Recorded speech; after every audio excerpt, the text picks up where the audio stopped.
வணக்கம். இந்த சேனலை இதுவரை சப்ஸ்கிரைப் பண்ணவங்க மட்டும் சப்ஸ்கிரைப் பண்ணுங்கள். பக்கத்தில் இருக்கிற பெல் ஐக்கானை கிளிக் பண்ணுங்கள். பிடிச்சிருந்தாலும் லைக் பண்ணுங்கள், ஷேர் பண்ணுங்கள், கமெண்ட் பண்ணுங்கள். நன்றி. வணக்கம். சிறுகதைகளை பார்த்து வருகிறோம். இன்று நாம் பார்க்கவிருக்கின்ற சிறுகதையின் பெயர் கணவன் மனைவி ஏட்டிக்கு போட்டியான மைண்ட் வாய்ஸ்கள். எனக்கு வயது 62 ஆகுது. ஒரு தனியார் கம்பெனியிலே வேலை செஞ்சு ரிட்டையர் ஆனவன். சொற்பமான பிஎஃப் பென்ஷன், சேவிங்ஸ்னு ஒன்றும் இல்லை. தொழில் பண்ணுறேன்னு ஆரம்பித்து எல்லாமே போச்சு. ஒரு பையன் ஒரு பெண். எனக்கு 2 பேருக்கும் கல்யாணம் ஆயிடுச்சு. 2 பேரும் வேலைக்கு போகிறாங்க. நானும் என் மனைவியும் என் பையன் கூட அவன் குடும்பத்தோட வாழ்ந்துட்டு வரோம். என் மனைவிக்கு இடைவிடாத வேலைகள் சமைக்கிறது, துவைக்கிறது, வீடு கூட்டுறது, பாத்திரம் கழுவுறது, பேரன் பேத்திகளை பார்த்துக்கிறது, இப்படி ஏகப்பட்ட வேலை இருக்குது. எனக்குன்னு எந்த வேலையும் இல்லை. காலையில் எந்திரிச்சு பேப்பர் படிக்கிறது, அதுக்கப்புறம் செல் பார்க்குறது, ஸ்கூல்லேருந்து குழந்தைகளை கூட்டிகிட்டு வர்றது, டியூஷனுக்கு கூட்டிகிட்டு போகிறது, அவ்வளவுதான் என்னோடய வேலை. இதுதாங்க சிச்சுவேஷன். மனைவி வராங்க. என்னங்க பால் தெரிஞ்சு போச்சு, பக்கத்து கடையில் போய் பாலை வாங்கிட்டு வந்துடுங்க. பேரன் பேத்தி எழுந்திரிச்சவுடன் பால் கேட்பாங்க. பேப்பரையே பார்த்துட்டு இருக்காம கிளம்புக என்று அவசரப்படுத்தினார். அவருடைய மைண்ட் வாய்ஸில் அந்த பேப்பரில் என்ன தான் இருக்குமோ, 2 மணி நேரமாக ஒரு பேப்பரில் பார்த்துட்டு இருக்கிறதுக்கு என்ன தான் இருக்குது, வேலை வெட்டி இல்லைன்னா இப்படி தான் செய்ய தோணுமோ என்னமோ. என்னோட மைண்ட் வாஷ் அதுக்கு பேப்பரில் என்ன இருக்கா. 30 வருஷமாக பேப்பர் பார்க்குறேன், அதுவும் என் காசிலே. இவளுக்கு என்ன தெரியும்? பொது அறிவில் நான் ஒரு அப்டேட். இவளுக்கு தெரியுமா இதன் அருமை? நீயே போய் வாங்கிட்டு வாடி, நிம்மதியாக காலையில் ஒரு பேப்பர் கூட படிக்க விட மாட்டேங்கிறியே, பக்கத்தில் தானே இருக்குது கடை, போயிட்டு வா அப்படின்னு சொன்னேங்க அவன் மைண்ட் வாய்ஸில். காலையில் எந்திரிச்சு வெட்டியாக பேப்பரை பார்த்துக்கிறது இருக்கிறதும் இல்லாமல் வேலையெல்லாம் விட்டுட்டு நான் போய் வாங்கணுமா? கிழவா இரு, உனக்கு சரியான பாடம் போட்டுறேன் அப்படின்னு சொல்லிட்டு என்னங்க குழந்தைகளுக்கு டிஃபன் பண்ணணும், மருமகளுக்கும் மகனுக்கும் சாப்பாடு ரெடி பண்ணி கட்டி கொடுக்கணும், அதுக்கு இடையில பால் காப்பின்னு விதவிதமாக போட்டு கொடுக்கணும். வேலையை விட்டு எப்படி போகிறது? அப்படியே போனாலும் லேட் ஆயிரும், அப்புறம் எல்லாரும் கத்துவாங்க. போயிட்டு வந்துடுங்க என்றால் மனைவி. முடியாது போடி, ராத்திரியே வாங்கி வைக்கிறதுக்கு என்ன? மனைவி. இப்படி கெஞ்சினா சரியாக வராது. மைண்ட் வாய்ஸில் நீங்கள் போக வேண்டாம், உங்கள் மருமகளை எழுப்பிவிட்டு போய் வாங்கிட்டு வர சொல்கிறேன், அவங்களுக்கு தானே காப்பி போடணும் என்றால் மனைவி. அடிப்பாவி மருமகளையா, சரியான இடத்த தொட்டுட்டா. நான் இனி அம்பேல் தான். கெத்த விடாமல் சரி எனக்கு இன்னொரு காப்பி தர்றதுன்னா போகிறேன், இல்லைன்னா இல்லை. கீழே விழுந்தாலும் மண் ஓட்டலை பாருங்க.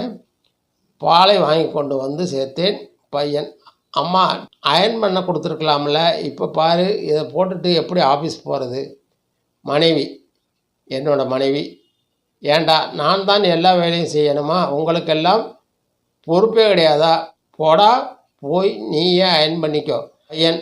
அம்மா எனக்கு நேரமாச்சு, நான் இன்னும் பாத்ரூம் போயே முடிக்கலை, லேட்டாயிரும், அப்புறம் ஆஃபீஸ் போக முடியாது என்றான். மனைவி மைண்ட் வாய்ஸில். வெளியே வெட்டியாக ஒரு கிழவன் உட்காந்துட்ருக்கிறான், அவர்கிட்ட போய் வேலை சொல்லாமல் என்னையே படுத்துகிறான் பாருங்க. அவரை யாருக்கும் கண் தெரியாது பாருங்க. மகனை பார்த்து என்னை நோக்கி கையை காட்ட தயங்கி என்கிட்ட வந்தான் பையன். அப்பா நேரம் ஆச்சுப்பா, தெருக்கடைசியிலே இருக்கிறவங்கக்கிட்ட கொஞ்சம் அயன் பண்ணி வாங்கிட்டு வந்துடுங்கப்பா, நேரமாச்சு ப்ளீஸ் என்றான். எனக்கு என்ன செய்வதென்று தெரியவில்லை. அந்த கடைக்கு போய் நின்னா அப்போ தான் அவன் பலருக்கும் தேய்ச்சிட்டு இருப்பான். அவசரமாக நம்ம கொடுத்தா, ஐயா கொஞ்சம் போருங்க, இன்னொரு 1/2 மணி நேரம் ஆகும், 1 மணி நேரம் ஆகும்பா. வேறு வழி இல்லாமல் நானே தேய்க்கிறதுன்னு முடிவு பண்ணேன்.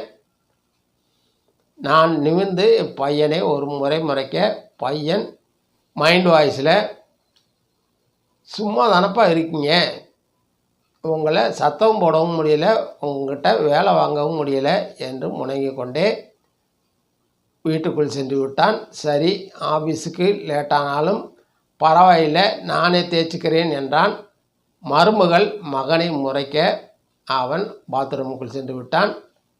ஆட்டோமேட்டிக்காக நான் எழுந்து போய் அவன் துணியை தேய்க்க ஆரம்பித்தேன். தாத்தா, என்னோட யூனிஃபார்ம், இது பேரன். தாத்தா, என்னோடதும், இது பேத்தி. எல்லாவற்றையும் தேய்க்க ஆரம்பித்தேன். மைண்ட் வாய்ஸில் பேசாமல் துணி தேய்க்கிற வேலையை ஆரம்பித்தால் நல்லா காசு சம்பாதிக்கலாம் போல் இருக்கே. தேய்ச்சி முடித்து மறுபடியும் பேப்பரை படிக்க ஆரம்பிச்சிட்டேன்.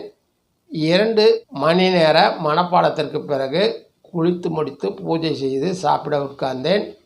சேலை துண்டை எடுத்துக்கிட்டு மனைவி குளிக்க போயிட்டா. என்னது நேரத்துக்கு சாப்பாடு கூட கிடைக்க மாட்டேங்குது. லோ சுகர் ஆகி கை கால்கள் நடுக்கம் எடுக்க கிச்சனை நோக்கி கால்கள் போனது.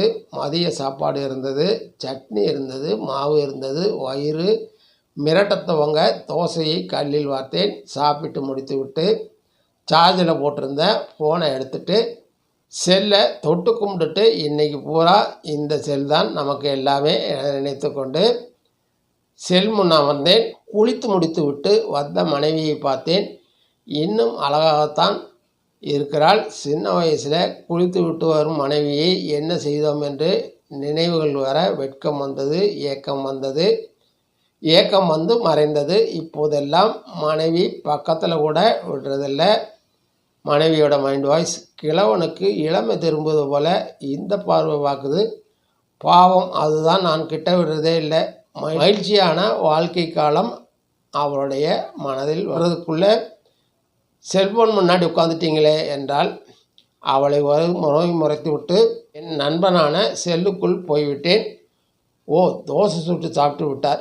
எனக்கு தெரியும் பசி தாங்க மாட்டார்னு. அதனால தான் அவர் ரெடியாகி குளித்து முடித்த உடனேயே நான் குளிக்க போயிட்டேன்.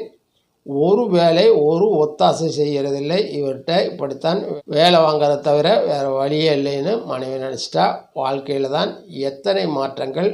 காலையில் எழுந்தவுடன் அறக்க பறக்க குளித்து முடித்து சாப்பிட்டு குழந்தைகளை கொண்டு போய் ஸ்கூல் பஸ்ஸில் ஏற்றி விட்டுட்டு அங்கேருந்து நேராக ஆஃபீஸுக்கு போனால் மேனேஜர் கண்களாலேயே கடிகாரத்தை காண்பிப்பார்.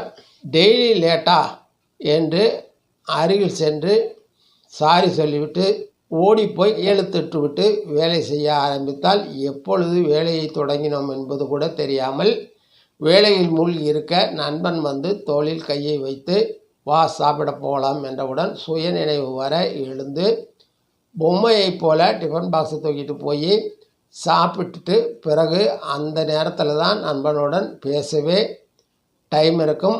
மறுபடியும் வேலை செய்ய ஆரம்பித்தா சார் கதவை பூட்டணும் என்று குரல் கேட்டதும் எழுந்து வெளியே வருவேன். வீட்டிற்கு வரும்போதே ஏதாவது வாங்கி வர சொல்லியிருப்பாள் மனைவி.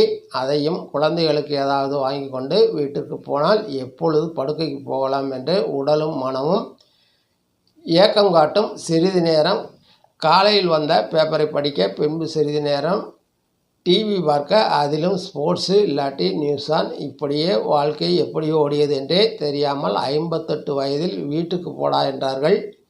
பையனுக்கும் பெண்ணுக்கும் திருமணமாகி இருந்தது. பேரன் பேத்திகள் வந்து விட்டார்கள். 58 வருடங்கள் கண்ணை மூடி திறப்பதற்குள் மறைந்துவிட இளமை மறைந்து போக கடந்த 4 ஆண்டுகளை ஓட்டுவது மிகவும் சிரமமாக இருக்கிறது. கடந்த 58 வருடம் எப்படி ஓடியது என்றே தெரியாமலேயே ஓடிவிட்டது. இப்போது ஏன் இப்படி நகருகிறது? என்ன பாக்கி இருக்கிறது? எதற்காக காத்திருக்கிறோம்?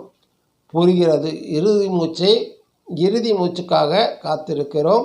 மனம் லேசாக வலிக்கிறது. என்ன சாதித்தோம்? என்ன கொண்டு வந்தோம்? என்ன கொண்டு போகிறோம்? கடத்த வேண்டிய காலம் வெறுமையாக இருளடைந்து அந்தகாரமாக தெரியாத முடிவுடன் போய்கொண்டிருக்கிறது.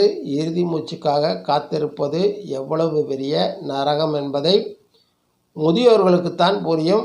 நன்றி, வணக்கம். மீண்டும் சந்திப்போம்.